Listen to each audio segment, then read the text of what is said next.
Hi everyone, my name is Rob and welcome to this demo of CodeBot for SAP SuccessFactors. We're going to do a couple things in this demo. We're going to start with navigating the basic platform. Then we're going to generate a workbook.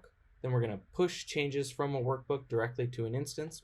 From there, we'll look at a little bit more at the Hamburger menu functionality like clone, compare, validate. Then we'll go into role-based permissions and we'll look at the pivot table style report for role-based permissions, and we'll close the demo looking at robotic testing. So to start with navigation, this is the CodeBot home screen. Home takes you here, as well as clicking on the logo. Under your profile, you can do things like change your password or change your time zone.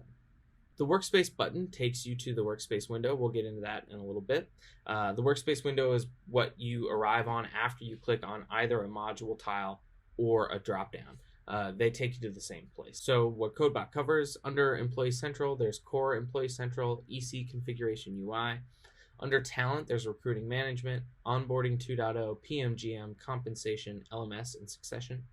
Under Platform is Employee Profile, Role-Based Permissions, MDF Pick List, Translations, Import-Export Data, Integration Center, Import-Export Data, LMS, and Migration. And finally, Robotic takes you to the Robotic Testing. All right, let's start by generating a workbook. We're going to work within EC. So I'll click the EC module tile. This is that workspace window that I was just talking about. These are each workspaces. You can organize workspaces by quarter, by company. There's a lot of different ways to do it. It's all user preference. Workspaces are just collections of iterations. An iteration is each one of these access points to a workbook. So each one of these bars across the side is an iteration. When I work in CodeBot, I typically have three windows open. I have the CodeBot platform itself. I have the workbook, which are hosted. This one is hosted by Google Sheets. And then, of course, I've got the SuccessFactors instance as well. To generate a workbook, let's create a new iteration. We're up to iteration 6 in this example. We'll keep it in the demo core. The host address for our demo instance is SD8. Let me enter in the company ID and the SF username. And what we're going to do here is we're going to generate a workbook. What we've done here, this is just the beginning part of generating a workbook. We've created this iteration. This link is going to open up a blank workbook. So this doesn't have any configuration information to it yet. We haven't pointed it to the instance. We'll do that in our next step. But you can see the basic foundations of what the workbook looks like. Each tab here will eventually be populated with configuration information. So let's start that process. We'll go over to the Hamburger menu in iteration 6, and we'll select Generate Workbook. These checkboxes correspond to these tabs. We want to generate the entire workbook, so we'll select all. Then we'll enter our password. And some execution notes. Generate Workbook. And click Confirm and Start. Great, you can see the status, the iteration is now processing and the status has changed to processing. To check in on how the execution is going, we can click this eye icon to show the progress of the execution. So we'll click in there, and now we've got access to this window here. What this window is showing us is just the details of the execution log. So who ran the execution in CodeBot, that's the CodeBot account we're using, start at CodeBot. What's the status, current status? Is it processing? Is it completed? Has it failed, etc.? And you get access to all of that iteration information, which host address, which company ID, and then, of course, which SuccessFactors user is logging in to make those changes. Down here, each of these tracking request IDs is a unique bot pulling down information. So bot 492 is looking at foundation objects. Bot 320 is pulling the MDF pick lists. Bot 817 is looking at event reasons. You can refresh each of these to get the latest up-to-date information, or of course you can always just refresh the entire window. The other crucial thing that is available on this is another access to the workbook. So I'll click open this workbook. I can close out the old version of it. And you can see most of this is still blank because the bot hasn't gotten to those yet. But as I navigate through the workbook, you can see foundation objects has already started to pull. And then when I get over to event reason is usually one of the first ones to pull down as well. So this information will eventually populate with configuration information from this instance here. So we'll go back over to event reason, and there you can see this time now the configuration information has started to pull down. To generate a workbook is amongst the longest execution times. You can see this execution time here that we have in CodeBot. Once an execution is finished, you'll have a fully up-to-date execution time. So just like any good cooking show, I have pre-baked a full workbook. This iteration 5 is a completed workbook. It's actually a cloned workbook from previous iterations, but this is what the workbook will look like once it's fully complete. I'll just click through these tabs very quickly. So the very first workbook that we ran here on iteration 1, I'll go to the show progress here and scroll down. This generate workbook will show me how long the very first one took. It was executed by demo user, and it took 4 hours, 2 minutes, and 47 seconds. So in about 4 hours, iteration 6 will pull down completely, and it will look like iteration 5 does. So that is generating a workbook. Now we're going to make some changes to the instance. So I do want to point out what we're looking at here. In HRIS elements, I changed these custom string 20, custom double 5, some of these labels to kind of goofy demo data here. So here we have bird, fish, orange, green, purple. Those labels are also changed through the details here, bird, fish, the label, and the default label. So what we're going to do is we're going to change those labels out. Here in the workbook, you can see they match bird, fish, orange, green, purple, and bird, fish, orange, green, purple. What we want to do is change those. So I'm going to say cat, dog, blue, red, and yellow. Now I can just go through and copy these changes. So let me hit copy and paste them right there. Now for my visual reference, I like to highlight what I've changed, and I'm going to scroll right. And as I get to column AE here, this is the status column. So this is the column that's going to tell the bot what's been changed and where to make those changes. So we've got it set to passed. We're going to change that to pending on those 1, 2, 3, 4, 5 rows that we want to change. Again, for my visual reference, I'm going to highlight them to make sure that I've got the correct ones. Scroll back over left, cat, dog, blue, red, yellow. We're in iteration 5. You can see the 5 right here. So I'm going to go to iteration 5 on our Demo Corp workspace, iteration 5, and I'm going to go to this Hamburger menu. From here, I'm going to say Start Configuration. That's what we use to push the changes. We're only making changes in HRIS elements, so that's the only checkbox we need to select. I'll enter the password and some execution notes.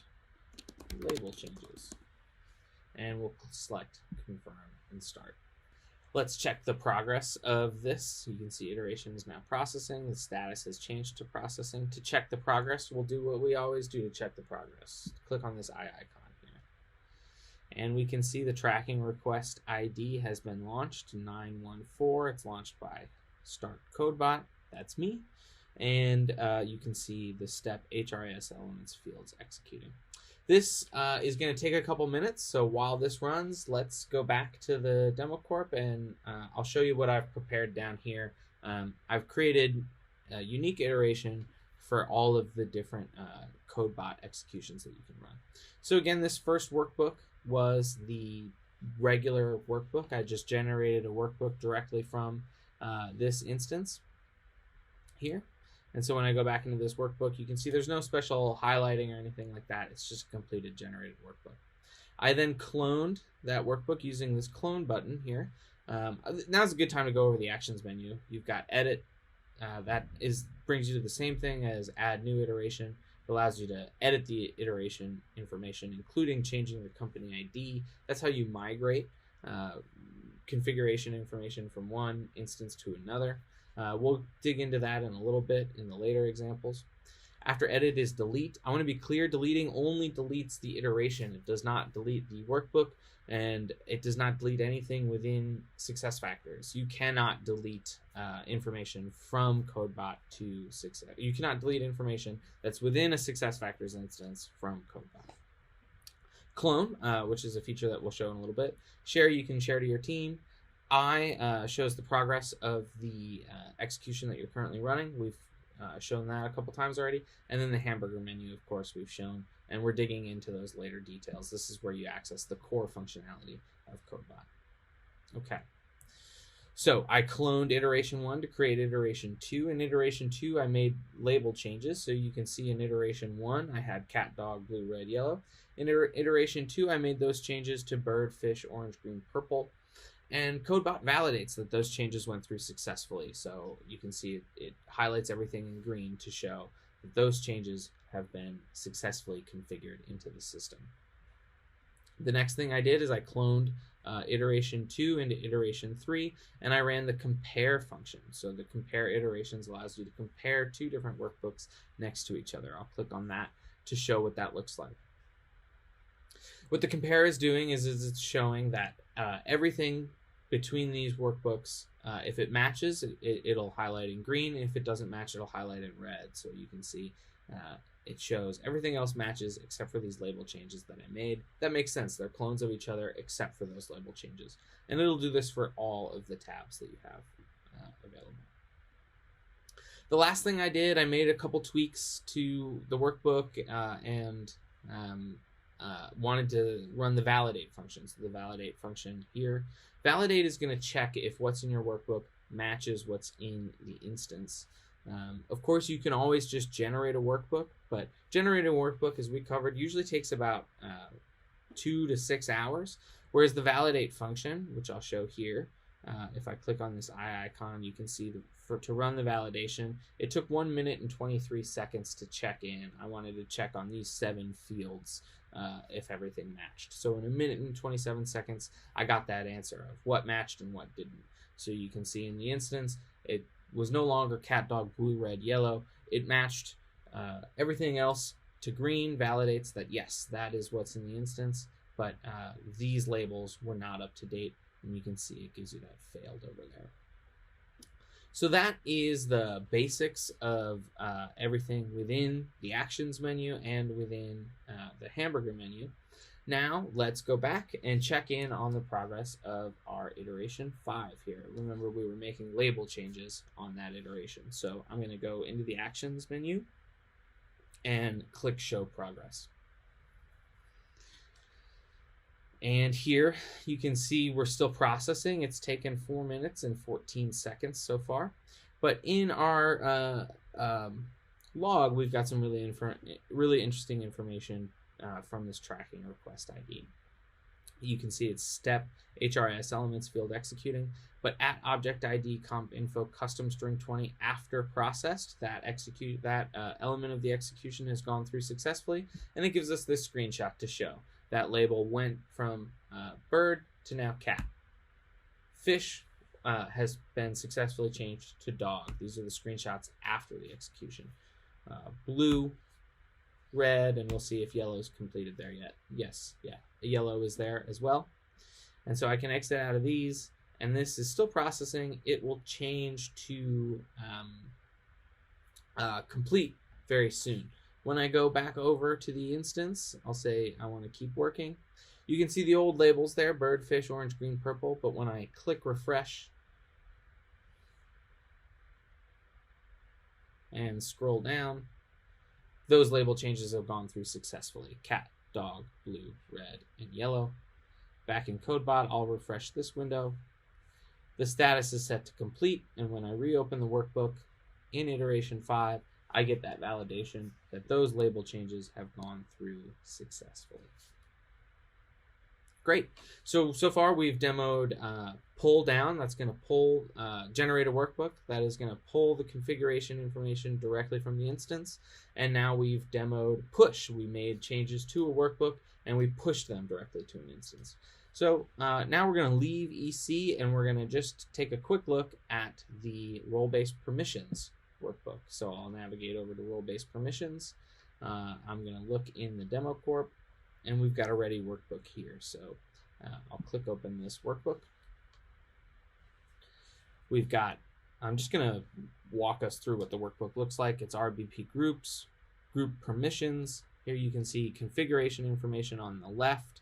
Then on this is called a divider, this column G. It's just separating out two different types of information. On the left, this is configuration directly from the instance. And on the right, these are CodeBot functions, so the group name and the processing status. RBP roles grants to, field overrides, and then RBP permissions. This is what we call our pivot table style report for role-based permissions. So on the left side of this divider from column E, we have each permission name labeled here in column C. So each row is its own permission.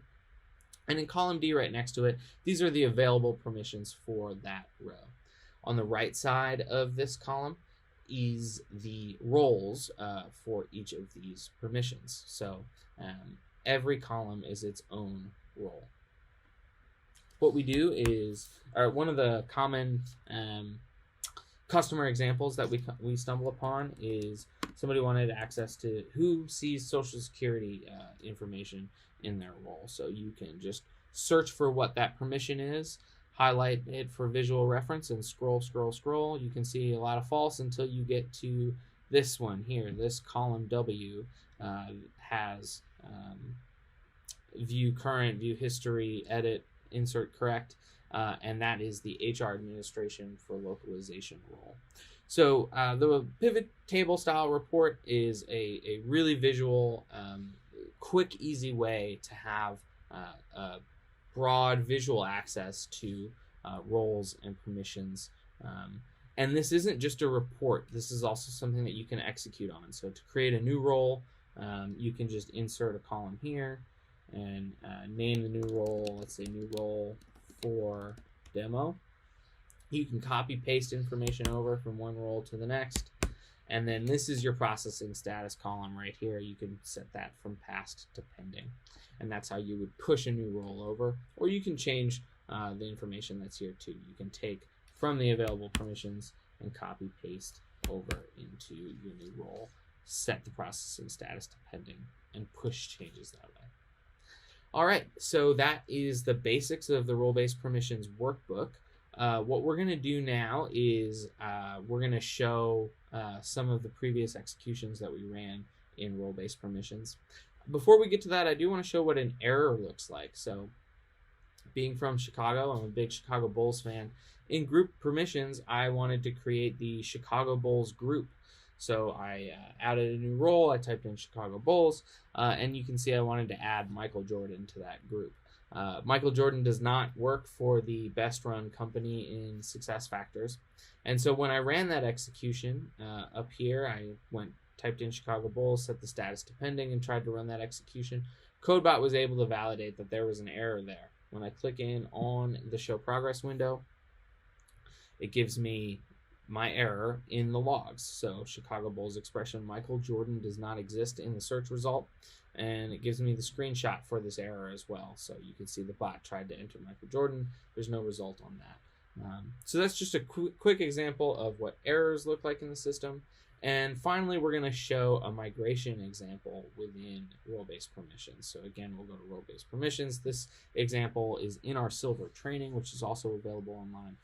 What I did here is I generated a workbook from 029 and I generated a workbook from 030. These two workbooks are available here. I'll open them up.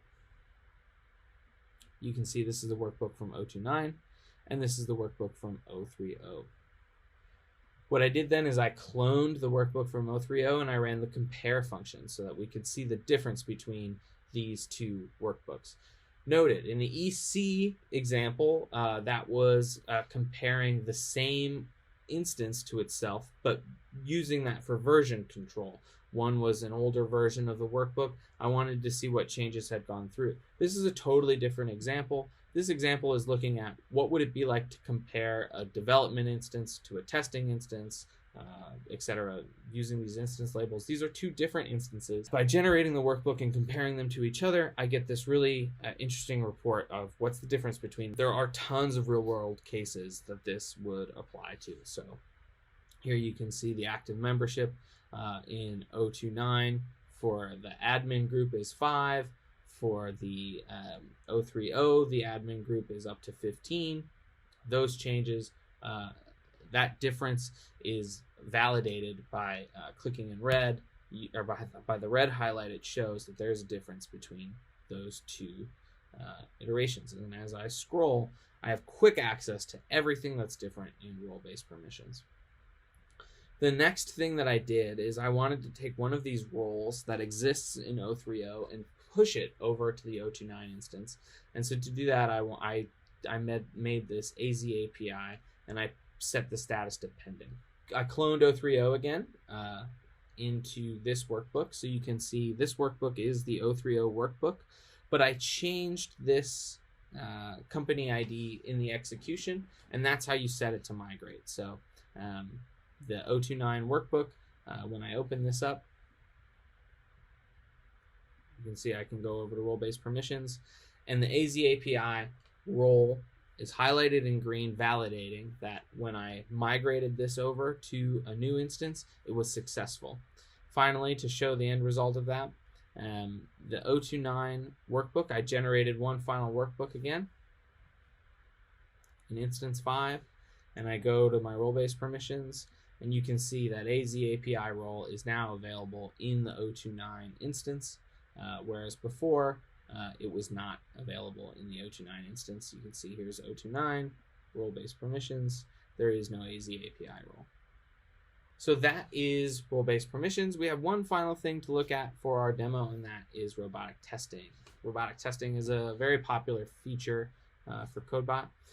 The example that we're going to look at today is an EC example. What we're testing is whether a workflow triggers based on employee information changes. So there is a slight difference to robotic testing than the other modules. You've got 2 accesses to the workbook.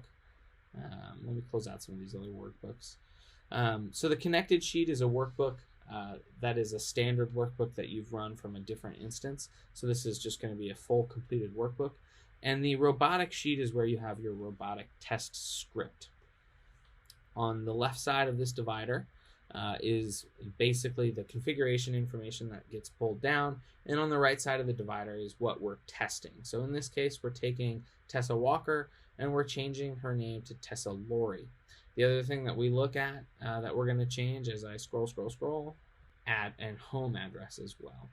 So when you run this execution, what it looks like on the end result, I'm going to look into the show progress here.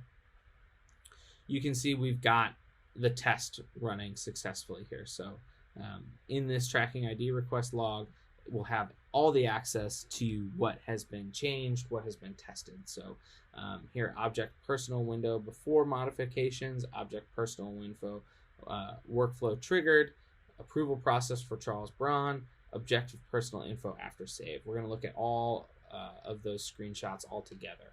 So here it is. Again, Tessa Walker is what's being shown here, and you're logged in, the bot is logged in as Anya Singh. But when I click over, you can see that that workflow trigger is beginning. It's going to need these changes behind. The name change to Tessa Lori has changed, and Charles Braun will be an approver. You're still logged in as Anya Singh. And in the next one, logged in as Charles Braun, and you see the personal information change for Tessa Walker over to Tessa Lori.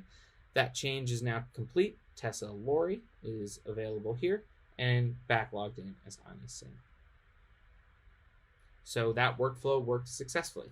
Now the home address change, we're going to click through these screenshots. So object home address before modifications, object home address workflow trigger, approval process for Charles Braun, approval process for Anya Singh, and then the object home address after save. So before modifications, we've got 208 West Penn, and you're logged in as Anya Singh up here. Still logged in as Anya Singh, but it's going to trigger the approvers for the workflow to go to Charles Braun and to Anya Singh. Charles Braun is logged in, and he needs to approve the address change for Tessa Lori. Now Anya Singh is logged in, and she needs to approve the address change for Tessa Lori. And finally, back logged in is Anya Singh. We can see that that address has changed over. Camelot Street 4803 in the United Arab Emirates. And so that was a very, very brief look at robotic testing. Please don't be shy about reaching out to get a live demo, to ask further questions. And we have 2 training courses available. We have the bronze level training and the silver level training. Both are available to the public. So don't be shy about reaching out. We love hearing from our customers and prospects, and we'd love to give you a demo live. So thank you so much for your attention. Again, my name's Rob, and I hope you have a wonderful day.